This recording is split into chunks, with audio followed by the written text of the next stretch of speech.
તો ગુજરાતની પ્રથમ અમૃત ભારત ટ્રેન સુરતના ઉધનાથી ઓડિશાના બ્રહ્મપુર વચ્ચે દોડશે। નોન એસી સ્લીપર અમૃત ભારત ટ્રેનને આજે સવારે 10:10 કલાકે કેન્દ્રીય રેલ મંત્રી અશ્વિની વૈષ્ણવ ઉધનાથી લીલી ઝંડી બતાવશે। ભારતીય રેલવે દ્વારા ગુજરાતના લોકોને એક મોટી ભેટ મળી છે। રાજ્યની પ્રથમ અમૃત ભારત ટ્રેન સુરતના ઉધના રેલવે સ્ટેશનથી ઓડિશાના બ્રહ્મપુર સુધી દોડશે। આ ટ્રેન ખાસ કરીને સામાન્ય અને મધ્યમ વર્ગના મુસાફરોને ધ્યાનમાં રાખીને બનાવવામાં આવી છે, જેમાં સસ્તી ટિકિટ સાથે આધુનિક સુવિધાઓ પણ મળશે। ગુજરાતની પ્રથમ અમૃત ભારત ટ્રેન જે સુરતના ઉધના રેલવે સ્ટેશનથી ઉપડશે। સીધા દર્શકો જોઈ શકો છો, આ જે ટ્રેન છે તે ઉધનાથી બ્રહ્મપુર વચ્ચે દોડશે। આવતીકાલે રેલ મંત્રી અશ્વિनी वैष्णव द्वारा આ અમૃત ભારત ટ્રેનને લીલી झंडी આપવામાં આવશે। ये बहुत अच्छी सुविधा है।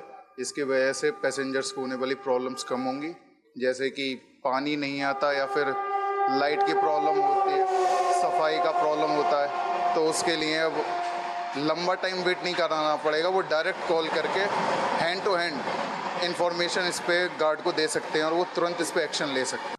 ઓડિશા વાસીઓને જે ટ્રેન ભેટ આપવામાં આવી છે અને ત્યારે ખાસ કરીને સુરત જે વસતા ઓડિશા વાસીઓ માટે આ ટ્રેન આશીર્વાદ રૂપ છે। અને આવતીકાલે સવારે 10:10 રેલ મંત્રી અશ્વિની વૈષ્ણવ દ્વારા આ ટ્રેનને લીલી ઝંડી આપવામાં આવશે।